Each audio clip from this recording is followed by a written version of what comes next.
I started leading people instead of managing projects. With that comes the way in which I interact with the team, the way the team interacts with each other, showing them the appreciation that they deserve all the time, but also amongst their peers. And once I made that decision, it was like a light switch where I said, okay, I'm not going to manage. I'm going to truly lead people and create an environment that they want to be a part of for the long haul.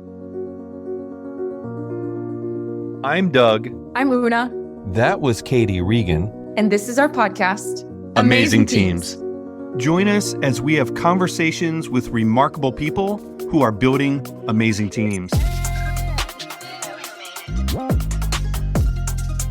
Katie Regan, welcome to the Amazing Teams podcast.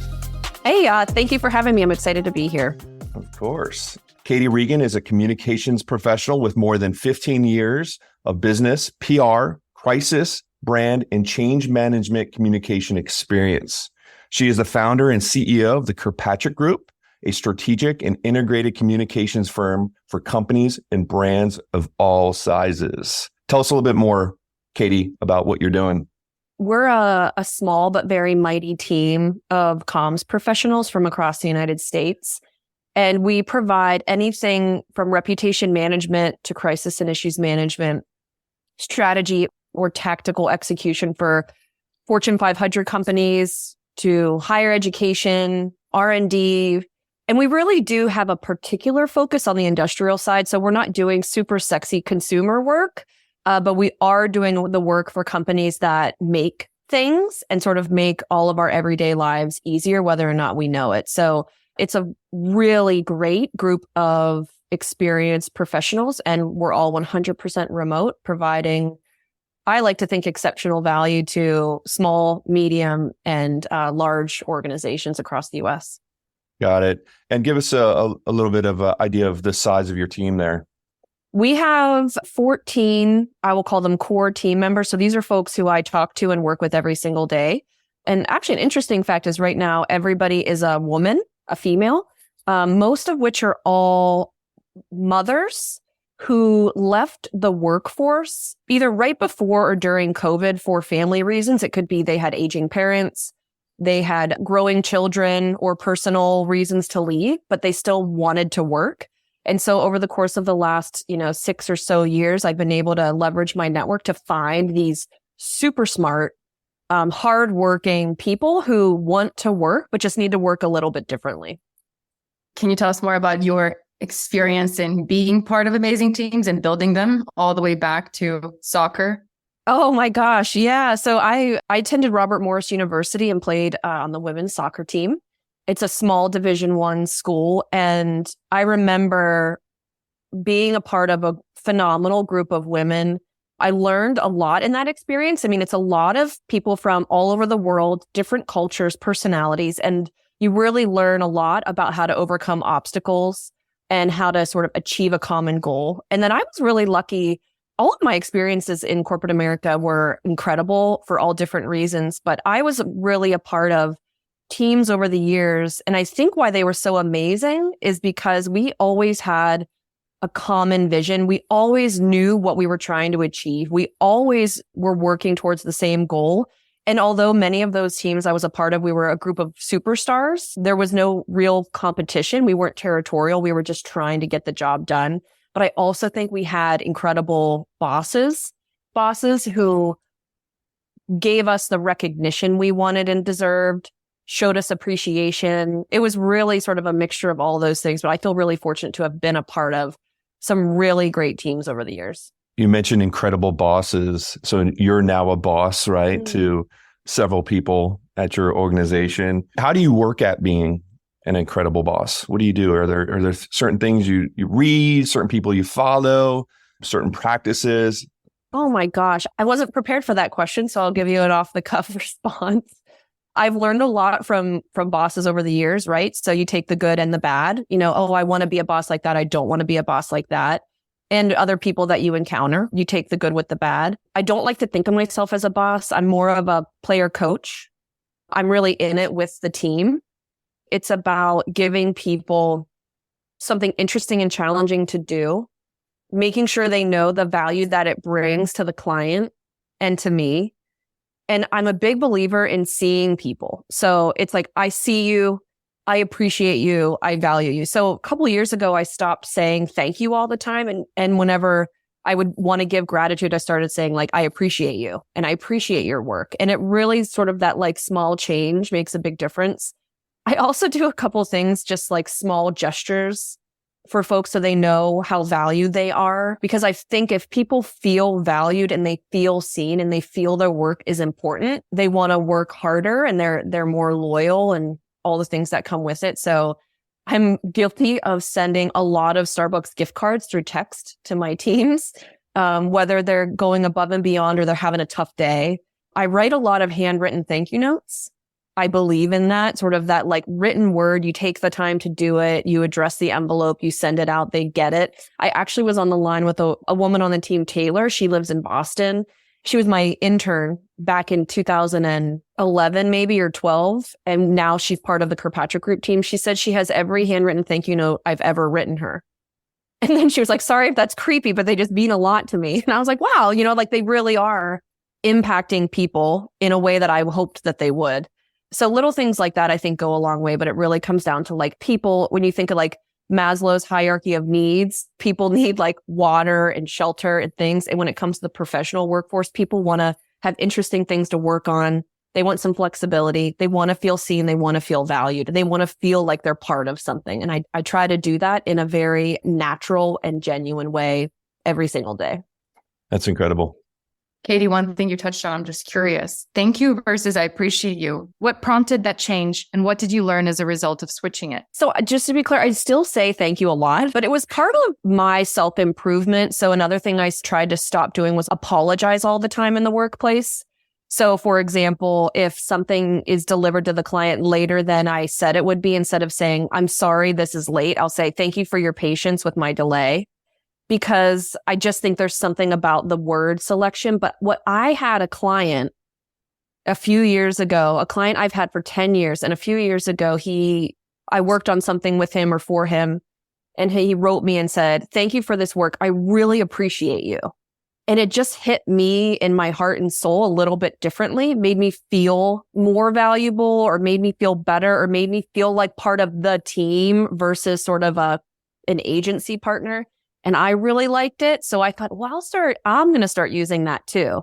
And that's why I had and this client, he's also sort of my advisory board that I have for my professional development and sort of my wise counsel for the company.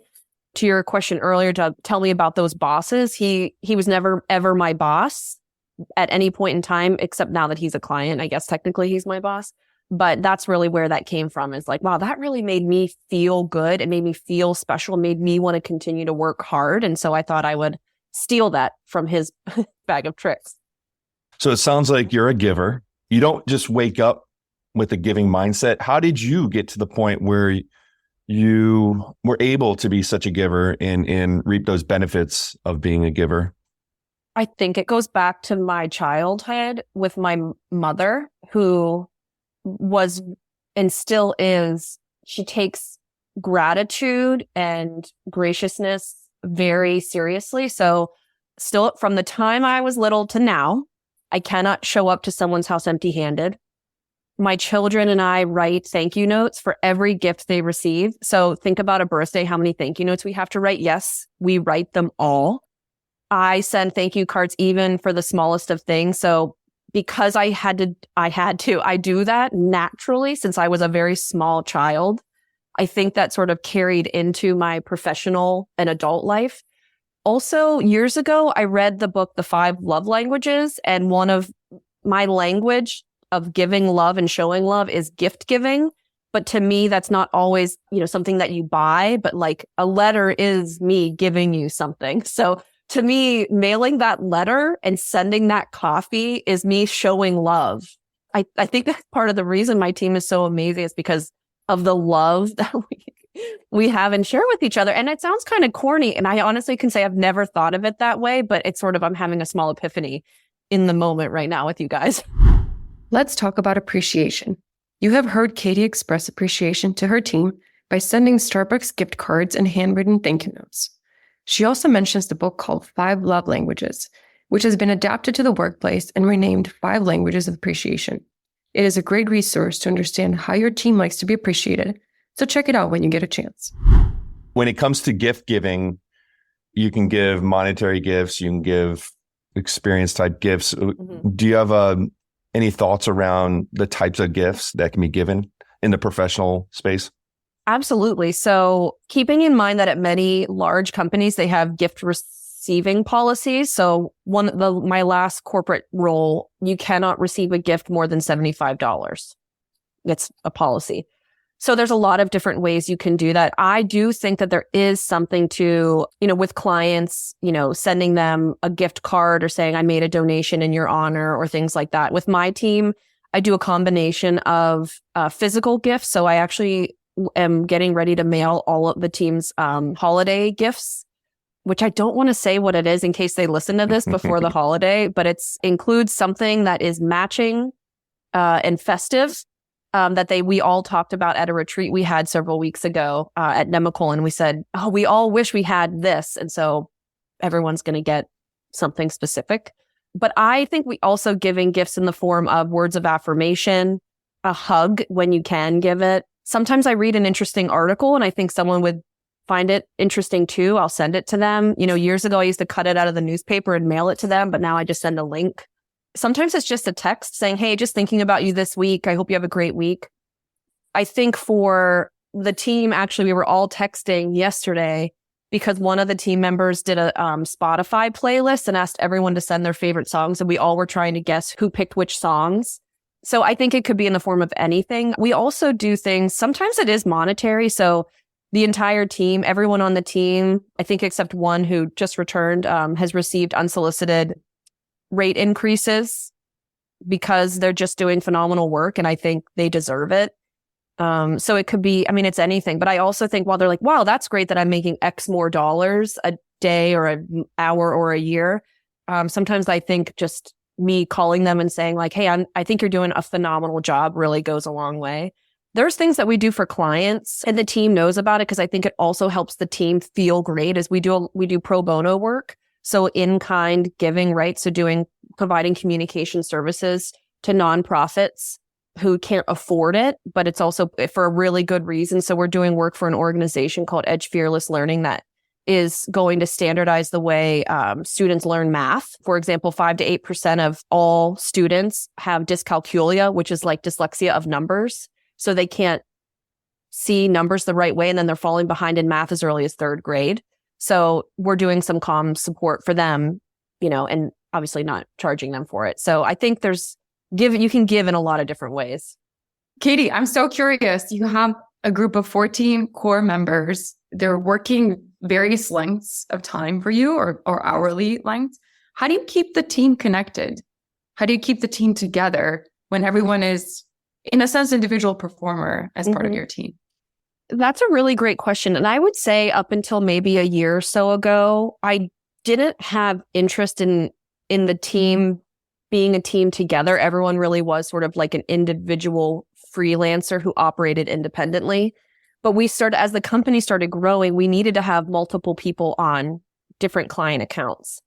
And when I started to feel this essence of team, I knew they were feeling it too. So I decided to take the initiative to start bringing people together. So the way that we create that connection is through in-person connections when we can. So I mentioned a few weeks ago, the majority of the team met in Nemacolin, which is in Farmington, Pennsylvania. It's a really wonderful luxury resort. And we were there for 5 days with no work.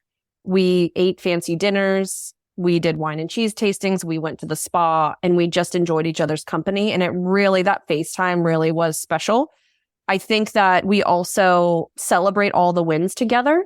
So every month, I send a highlights report to the team for every client and call out specific things that each individual did, because it's important that one, they get the recognition, but also that the team can see what they're working on. I mentioned a couple things I do to bring folks together. We do have a group team chat through text, but we also use Microsoft Teams. We actually just started, this is a little plug for you guys. We did just start using Hey Taco 4 months ago. And it's been going really well. The team really likes it. And at first it was just me really giving them, but now the team is giving them to each other, which is really a nice way to just have a sort of like, quick kudos here and there.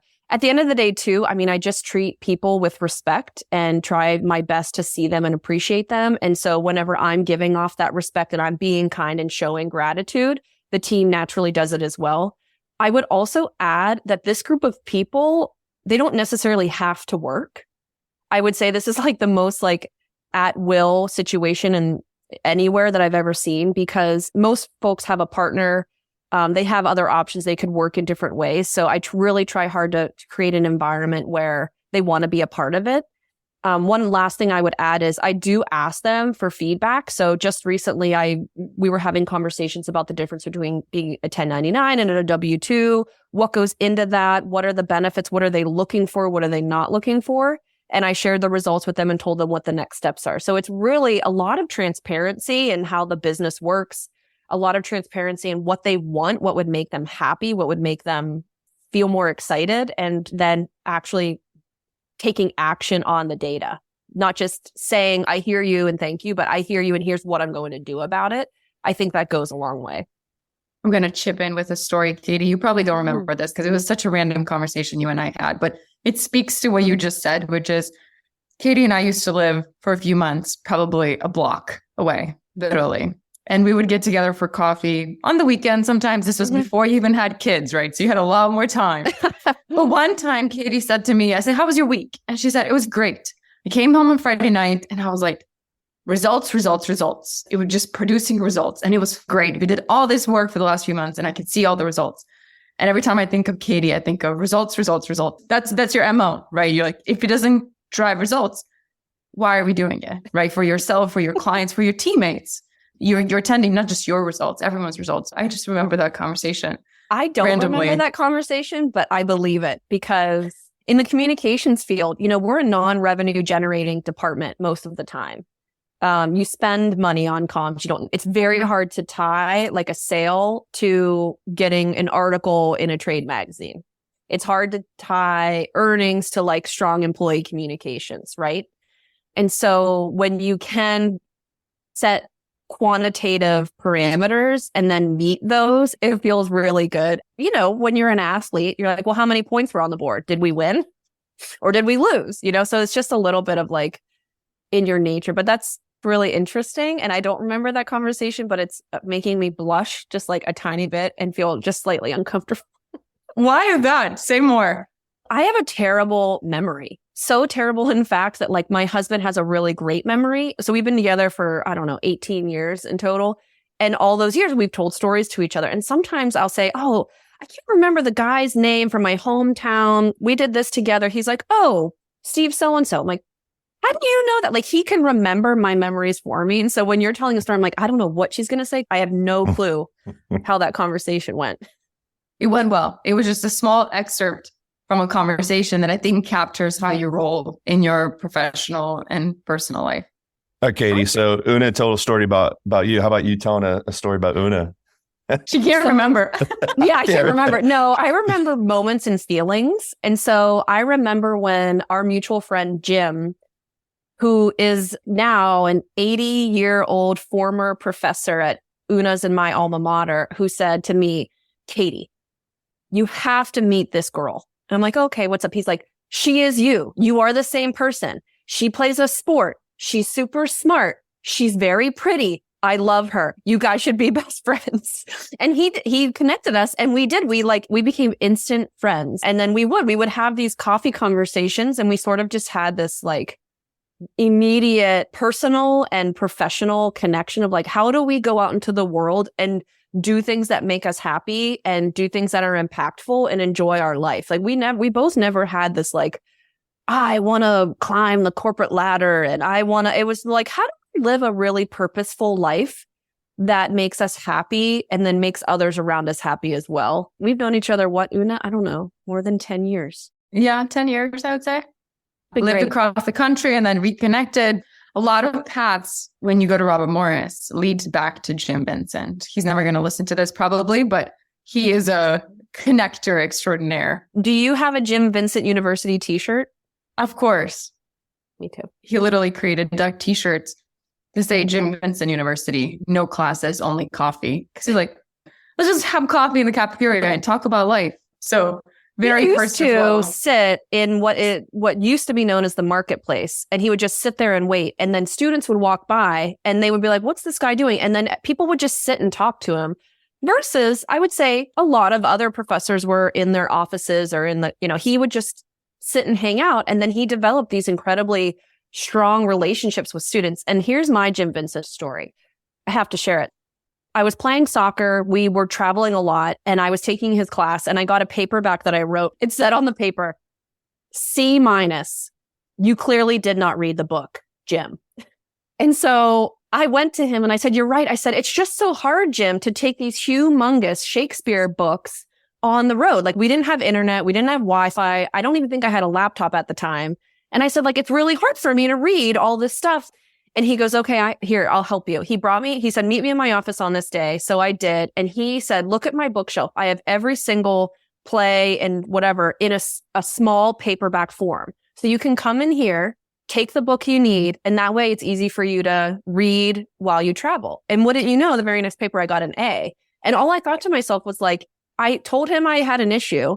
He helped me find a solution. And then like we moved forward successfully. Like I just thought, okay, he gets it. That's so like such a small gesture, but it comes down, I guess, to like how to build an amazing team would be like, what is standing in your way of doing your job really well? And how can I take down those barriers, get you the tool, get you the access, get you the resource? Who do I need to talk to? And I do a lot of that for the team. Like what is standing in your way to do it faster, better, stronger? And how can I help you overcome that obstacle to do that? Quick pause over here. Jim Vincent has been a force for good in Katie and mine's life. If you have someone that removed barriers for you at one time or another, send them a quick note and say thank you. I'm sure they'll appreciate it. I learned a lot through going to leadership training early on. So I was very fortunate working in corporate America that they saw something in me and would send me not all over the world, but I went to Spain for a leadership retreat. I went to a great one in Gettysburg where they used the battle at Gettysburg, the different leaders and strategies to teach you about different styles of leadership. I truly think you figure out who you are as a person and leverage your strengths to help people on your team be successful. But at the same time, knowing how people are motivated, you have to adapt your style based on that. So I think it's a combination of who you are and what your strengths are to get results and help people be their best selves. And then knowing what motivates people and how they want to be led and modifying slightly for them. So I think it's sort of that marriage of those two things. Because I would not say that my style is the style that everyone should follow. It's just what works for me and for our team. And it's also constantly evolving. So to pretend that like I'm going to be the same exact leader today that I am in 5 years, I don't think that would be an accurate statement. I think it would be foolish to think that. How do you learn what motivates your teammates? The obvious ways, which are asking them, but also I really am invested in who they are as people. So I know their spouses' names, their kids' names, their animals' names, their birthdays, their favorite coffee drinks. And then through being connected with them, I figure it out. Sometimes it just comes down to asking them, would you prefer this or this? Can I do this? Does this help you? We worked on the team. I shared some information with them this week. And 3 of them wrote me immediately after separately and said, thank you for taking the time to even ask us. Thank you for taking the time to do this. Like they see what I'm trying to do. They're not afraid to say like, hey, boss, I think you're doing a good job too. So I usually just kind of pick up on that. But everybody operates a little differently. Like there's some folks that want FaceTime with me every week. They want that. I give it to them. Some folks want to just be total like, don't talk to me until I need help. That's fine. Someone once said it's like a puzzle and I'm constantly just moving the pieces around to put the puzzle pieces together. And it's a little bit like that. Another analogy is like it's a dance and it's just knowing the right steps at the right time with the music and distractions. And so it is a little bit of a sophisticated puzzle completion. I'm just so curious. How does a person with such a bad memory remember everyone's pets and spouses' names and kids and drinks? What's your strategy for remembering all of this? Selective memory. I think whenever it's something that truly matters to the core, That's a great question that I don't have the answer to. We should ask some type of like brain doctor. But you remember it. You don't write it down necessarily. No, I do. I would say I remember it. And I do sometimes, if I think I'm not going to remember, I'll write it down. I use my Outlook calendar to the best of my ability. So I have birthdays on my Outlook calendar. And then in my contacts, I'll put if I don't think I'm going to remember, I'll put like kids' names, kids' birthdays, animals, drinks, little things that they've told me. I'll keep it in my contact in my phone. But for people that I talk to every week, I feel like I just remember. Like Jamie's kids are Liliana, she's 6, and Rosie is 4, and Jamie drinks green tea, and her husband's name is Kevin. Jamie's mom's name is Philomena. I don't know her dad's name, Mr. Altman.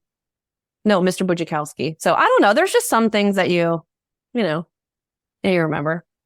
That's neat. So it sounds like you know them as a person rather than as an employee. And I think that's very impactful for people, right? I think you can get a deeper connection when you are curious about people outside of the workplace.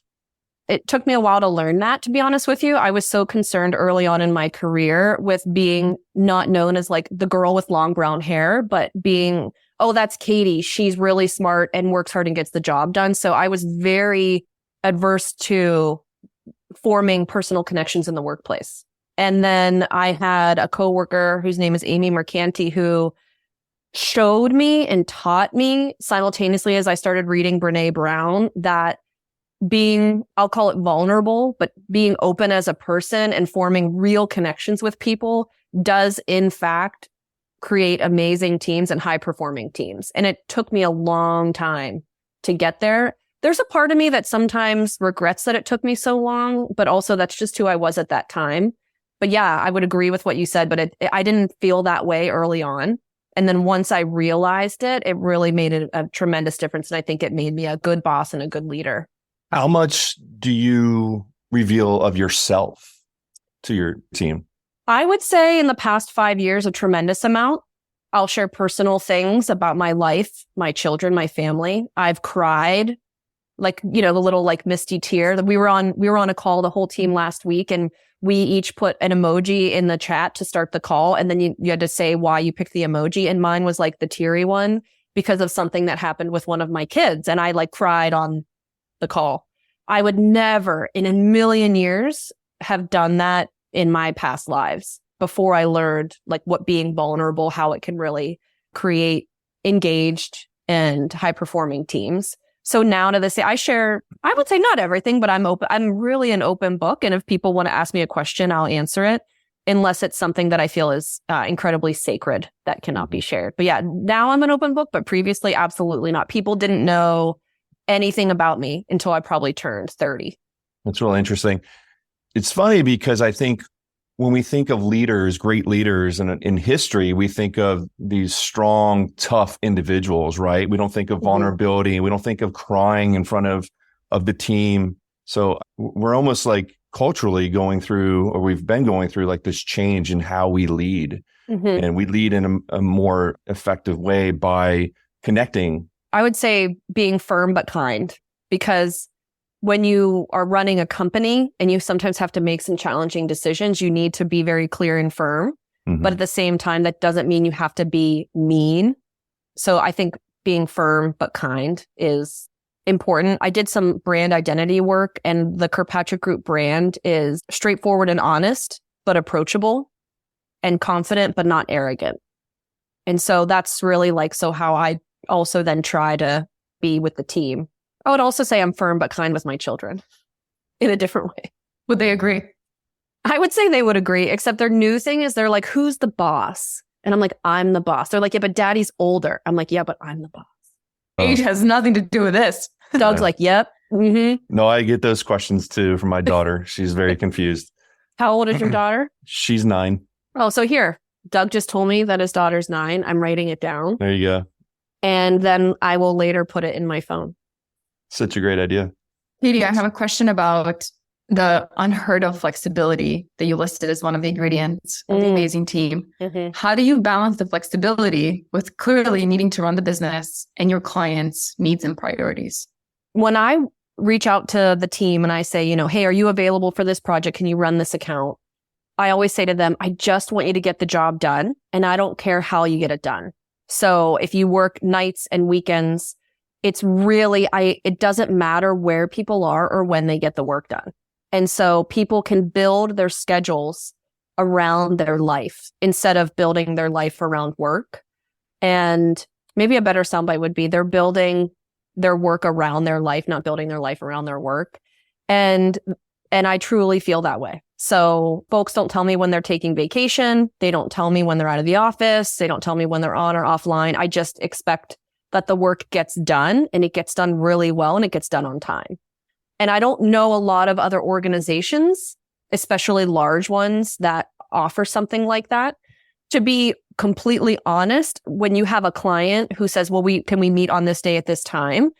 We try to do that. But I also tell the team, like, you're in charge of your life. You do not have to flip your world upside down to be on that call. So we are very comfortable saying, you know what, that time doesn't work for us. Can we try another time or another day? So we work really hard to make sure that our relationship with our clients are partnerships. And we're treated as partners, not like a typical agency client relationship.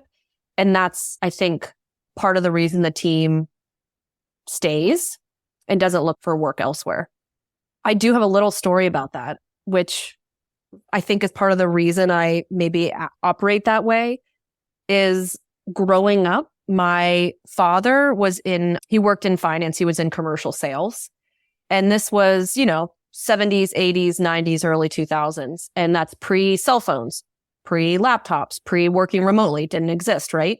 And I remember this. I remember being in high school and he told me that he would say to his team, I don't care where you work, get the job done. I don't care if you work from your car, from your house, or from the bathroom. As long as you are achieving the results, that's all I care about. And I thought to myself, even back then, like, wow, that's not revolutionary, but that was really unheard of back then. And so for me, now that we do have access to technology and we can work from anywhere, I really think that I grew up with that mentality and that mindset. And then it transferred into my work today. Results. Yeah. Another really quick fun fact about my dad is the day after I graduated from college, he and my mom were in town and he said, you need a second source of income. And I said, what are you talking about? I have a job. And he said, you're just a number. He said, you need to always have a second source. So that's when I founded my company the day after I graduated from college. And that company, which was a hobby for, 10 years, is now the company that I run today. You recently shared on X, formerly known as Twitter, a screenshot, and there's a little bit of text that says lunch and giggles today with a little taco emoji. And the screenshot has you and it looks like your team together on a Zoom call, possibly. Mm-hmm. I'm just curious, I'm very interested in tactics and ways to bring people together and spark fun. What's happening in this screenshot that you shared on social? Well, I did say, everyone, I'm about to take a screenshot. So everyone kind of smiled, except Adrian, who was taking a bite of her lunch. We were all together several months ago. I said to the team, like, would you guys want to jump on a call together and just no agenda, have a conversation? Because some folks, the way they work is they're like, I just want to get my job done, right? And this would be an hour of non-billable time. And everyone said, yeah, I would love that. So we did. We just said, hey, let's have lunch together. I said, I'll buy everyone lunch. And instead of sending them each their lunch, I said, I'll just add it to your next paycheck. And so I bought everyone lunch and we just got on the call and, talked about what's going on in our lives and how we felt that day. And I felt so fulfilled after, and the team did too. They said, thanks for bringing us together for just, quick chat. And it really was. Everyone sort of had something to eat. Emma was having breakfast because she's on the West Coast. And also the team got a chance to meet Emma. She's our newest junior consultant. So it was just an opportunity to sort of, even though she had worked with 5 or 6 people up until that conversation, she didn't get a chance to meet everybody. So it was, it's just a way to see everybody's face and giggle a little bit and jab each other. And for me to tell them I love them and I appreciate their work. It was just a fun moment. But yeah, I did say, everyone, I'm taking a screenshot, ready, set, go. And Adrian took a bite of her sandwich. I figured it was impactful since it was shared on social media. Yeah. And it's also part of like, a lot of folks, I get the question a lot, like, how do you find these people because they are all incredible. And I am constantly, we don't do any marketing or recruiting. I just sort of share perspective and network. So I, ask people for a coffee, virtual or in person, and people then either I see them, oh, I left my job here, and I'll say, hey, if you're interested in some part-time or full-time work, let me know. But sharing something like that, I think, shows our clients that we are a team that works well together, likes to have fun. And then prospective, staff who are like, oh, that looks like a team I might like to be a part of. And it was just a special moment. To your point earlier about, former leaders might have been sort of like big, strong, and scary. And now, great leaders are approachable and kind and vulnerable. I mean, that was a moment that I just wanted to capture, both for myself to remember it because I thought it was special, but also to share with our network to say like, hey, we're kind of awesome and everyone should know it if they don't know it already. That's great. When you started Kirkpatrick Group, you said you didn't necessarily have plans of building a team or growing. So you started building a team. Have your team building efforts been intentional from the start in terms of connectedness and appreciation? Or did you build a team and then think about, I should probably do something about this team becoming a team? The latter, without hesitation, because the growth of Kirkpatrick Group and the growth of the team, it was all at the same time. We had existing clients who needed us to scale up because COVID happened and their budgets got cut and they couldn't afford like a traditional big agency anymore, but the work had to get done. And then people were leaving the workforce for whatever reason and they needed, and it's sort of these two worlds collided. And then a year or two went by and I thought I should probably like be a real leader here and make the team feel like a team. So that's what I started doing. It was not intentional to begin with, but once I made that decision, like, oh, it's time, then everything since that moment forward has been incredibly intentional. Sure. Katie, what were the first 3 things you started doing when you started becoming intentional about building your team? That's a great question. I don't know if I would say it's 3 specific things, but once I made the decision to lead instead of manage, I started leading people instead of managing projects. And so, with that comes the way in which I interact with the team, the way the team interacts with each other, showing them the appreciation that they deserve all the time, but also amongst their peers. And so I think there's a major difference between being a leader and a manager. And once I made that decision, it was like a light switch where I said, okay, I'm not going to manage. I'm going to truly lead people and create an environment that they want to be a part of for the long haul. Is there one thing you tried at that time back in the day that was a complete failure and a flaw? And you would say, please don't do this to anyone. It's like, terrible idea. Like a terrible thing I did as a leader? Yes, in trying to build your team. I made a lot of mistakes. One that comes to mind is I was focusing on a couple junior employees who wanted opportunities to grow. And I identified this one opportunity and I went to the person who I selected and said, hey, this is a great opportunity for you. I know it's a little bit out of your wheelhouse, but this is why this is a great opportunity. You're going to learn a new skill set. You're going to work with different functions within the organization. I will be here to help you, but this is what I want you to do and why. She was so excited. And then I had a team meeting, a week later, and I informed the larger team, hey, this woman is going to take on this project. And the next day, I had another employee approach me and say, why didn't you select me for that project? I love that team. I can do it. I can do all these things. So the mistake I made was I should have had the wherewithal to know that she wanted it and had a conversation with her first before she found out amongst her peers because she was really upset. And I think I probably did have that gut instinct, but then didn't follow through with it. And so it really comes down to like communications and managing expectations. So that was a challenging thing. So I think being in that moment as a leader, I thought I was doing the right thing, but I had my steps mixed up and I should have had that initial conversation with that particular stakeholder in advance. So it's interesting because you think you're doing a good thing for one person and you're sort of focusing in on that one person and that one opportunity. And I made the mistake of not evaluating the other stakeholders in the group who might be jealous, territorial, or feel like they deserved that particular opportunity. And if I could go back in time, I absolutely would have done things differently. In a sense, you probably wouldn't have changed your decision, but you'd have gone about communicating it. From that experience, I recently had something where I had a project that 2 team members expressed interest in it. I gave it to one, but before I told anybody else, I went to the other and said, hey, look, I want you to know this. I made this decision. This is why. This is how it's going to move. You didn't do anything wrong.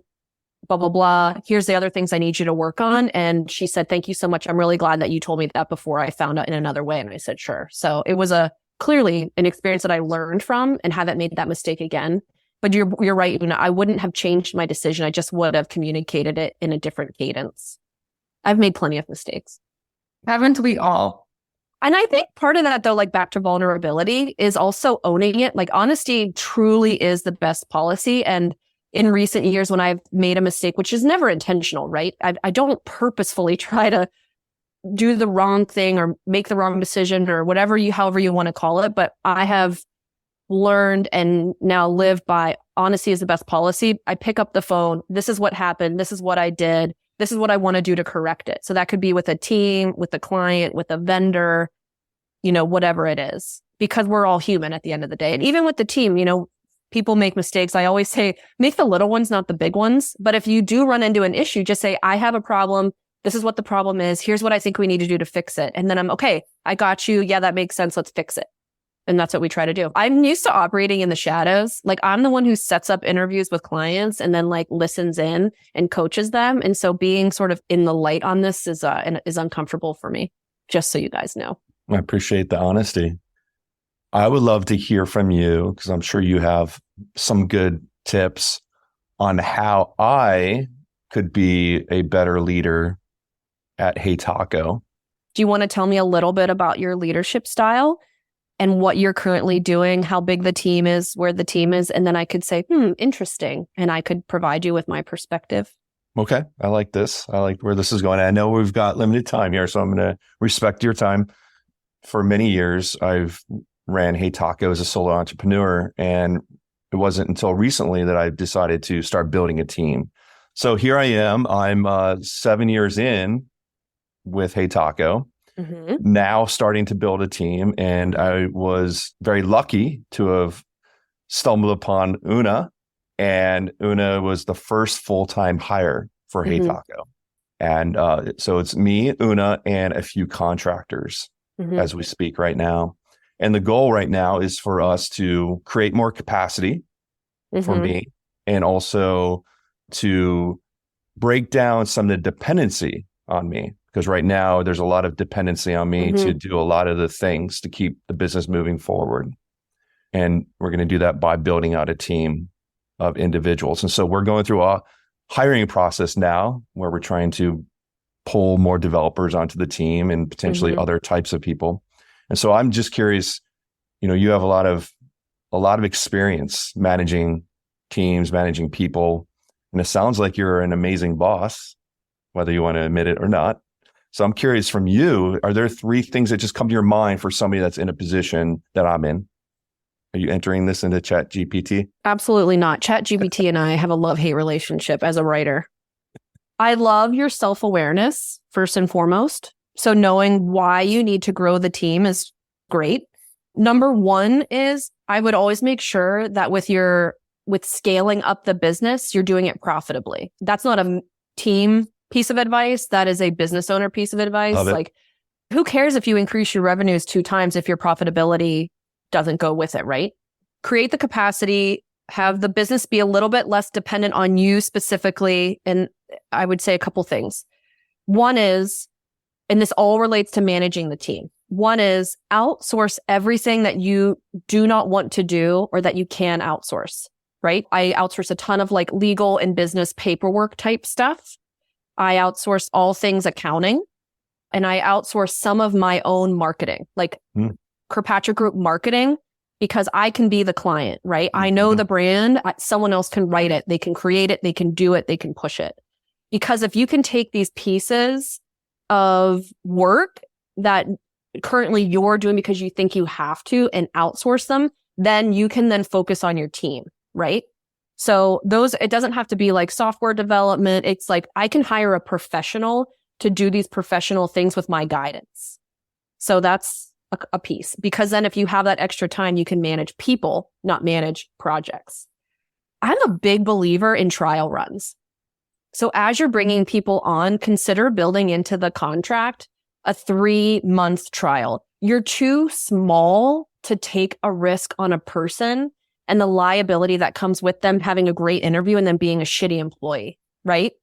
You can't, the risk is too big. It's too hard to fire people. So consider doing a 3-month trial with, and then after that, and very clear parameters, then, okay, hey, this is a great fit. You're going from being a contractor to being a full-time employee, right? Like that trial run is so important. And then I hate to tell you this, but creating less dependency on you, you're going to have to get out of your comfort zone and start trusting people to do things that you think only you can do, and train them and then empower them. It's so hard. It hurts me just thinking about it, but it was the best thing I did. And if you put these like trial, outsource and things all together, at the end of the day, your time is then freed up. You do strategy, you can raise funds, you can do whatever it is you need to do to run a business versus do the day-to-day work, right?